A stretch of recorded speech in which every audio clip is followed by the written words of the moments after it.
माताओं बहनों, ये जो एकलव्य थे, वीर एकलव्य, संग बेरमपुर राजधानी थी मेरी माताओं बहनों। और ये इनके पिताजी का नाम था हिरणाधेनु और इनकी मैया थी मलिनी। और मेरी माताओं बहनों,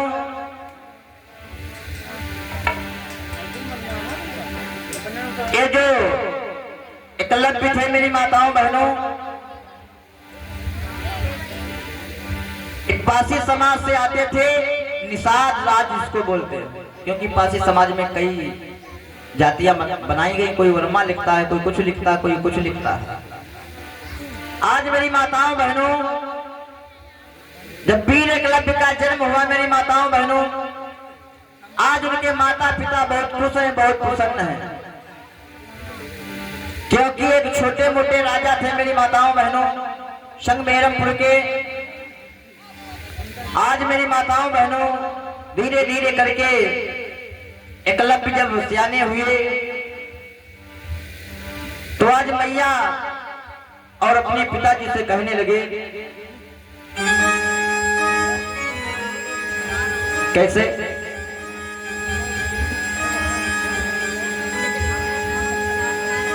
कि हिरण्यधेनु थे महाराज और संग बेरमपुर राजधानी, और बलवानी और बलशाली थे, सुंदर उनकी मलिनी।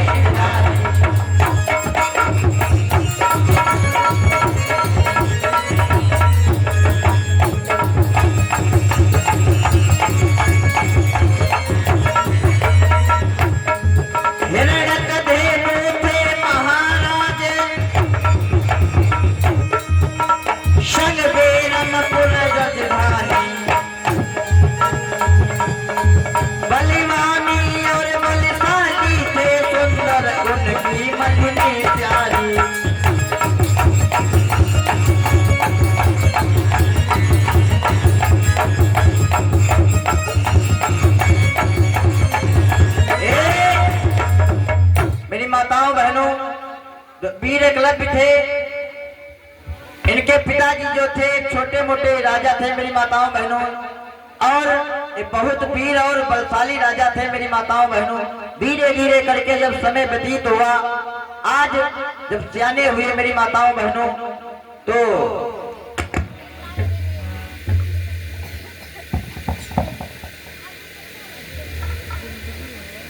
आज मेरी माताओं बहनों जब धीरे धीरे करके सियाने हुए, तो जो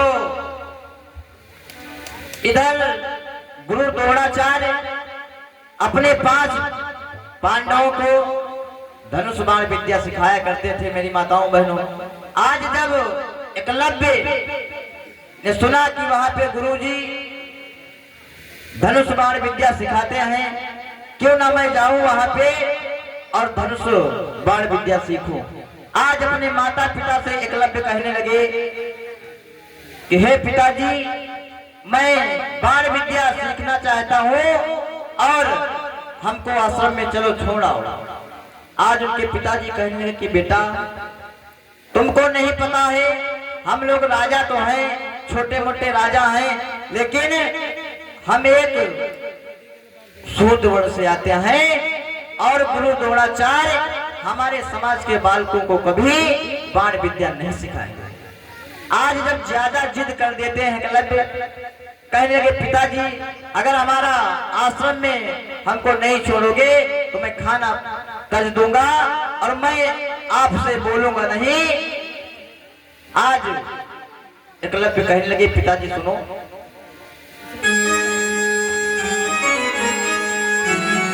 कि हाथ जोड़ी विनती करूं मेरी मैया,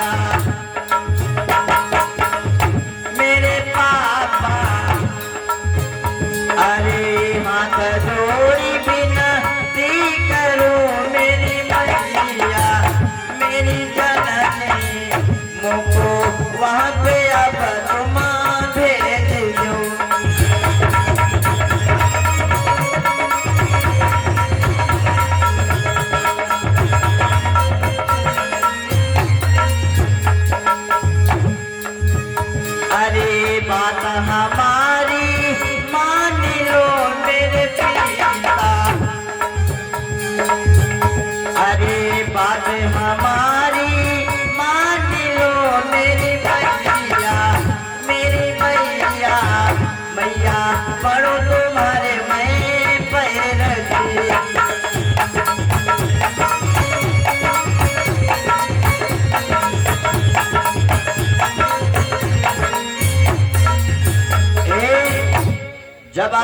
ज्यादा जिद कर देते हैं मेरी माताओं बहनों। एकलव्य तो आज पिताजी कहने लगे ठीक है बेटा, अगर तुम ज्यादा जिद करते हो, बाण विद्या सीखना चाहते हो तो ठीक है, चले जाओ। और मैं फिर से तुमसे कह रहा हूँ कि बेटा हमारी बात मान लो, वहां पे गुरु द्रोणाचार्य तुमको बाण विद्या नहीं सिखाएगा। आज वो बेटा अपने घर से चल पड़ा और इधर आश्रम लगा हुआ है, सभी बच्चे बैठे हुए हैं। नकुल, सहदेव, अर्जुन और युधिष्ठिर और भीम आश्रम में बैठे हुए हैं और धीरे धीरे करके गुरुजी भी आते हैं। और गुरुजी क्या सिखाते हैं भैया?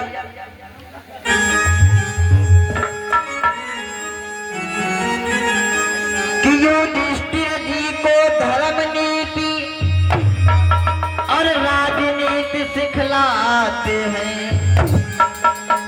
सबसे बड़े थे भाइयों में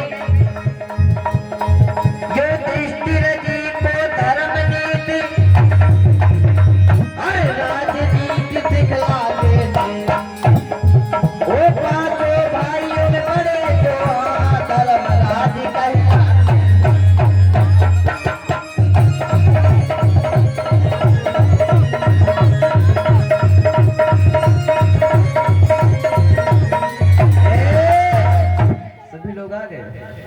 भैया माइक दो, इनको माइक दे दो। एक कुर्सी डालो भैया, कुर्सी। अर्जुन भैया कुर्सी लाओ, गुरु जी आएंगे तो कहाँ बैठेंगे? कुर्सी लाओ।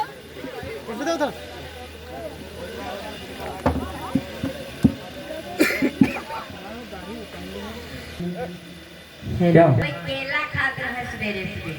ओह हाँ, सुबह का नाश्ता है ना। हाँ, सुबह सुबह वो केला खाते हैं। अच्छा, चना और केला। हाँ, चलो वही पर दो लोग बैठे हो जाए। हाँ, दो लोग इधर बैठो। तब तक धीरे धीरे करके आज गुरु जी भी वहां पे पहुंच जाते हैं आश्रम में। अरे धीरे धीरे गुरुवर चल दियो मेरे दादा, मेरे भैया, कोई आश्रम से दिला गाए मेरे।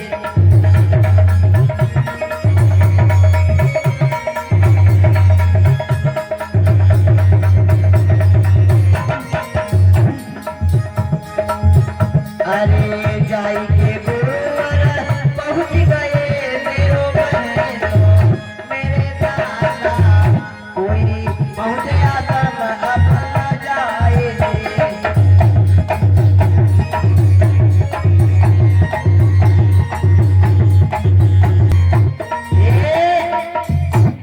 गुरु जी के चरणों में अर्जुन का प्रणाम स्वीकार है। जय और मंगल हो, जय और मंगल हो बेटा। माइक दो भैया। नकुल भैया का नींदम हो का? ये बताओ। हाँ हाँ बोलो। गुरुजी हाँ, ये बच्चे प्रणाम नहीं किए? वाह, कैसे ये तुम्हारे शिष्य हैं गुरुजी? इनको सिखाया नहीं क्या? युधिष्ठिर जी प्रणाम। ओहो, नकुल बोले खुश रहो, खुश रहो, भूल जा, अरदास चली जा रहा। खुश रहो बच्चों, खुश रहो, हमेशा जय मंगल हो। दया हो बेटा, दया बैठ जाओ। बच्चों ये बताओ, हाँ हाँ। और तुम्हारा भाई है जिसका नाम भीम है, ओ भीम। वो कहाँ? भीम जो है, हम लोग आ रहे थे तो रास्ते में मिले थे भीम, और हमने बोला कि साथ में चलने के लिए, तो बोल रहे थे कि मैं अभी नहीं जाऊंगा, मैं आधा घंटा लेट में आऊंगा। और सुबह सुबह केला खा रहे थे। हाँ। अच्छा, चना। जे-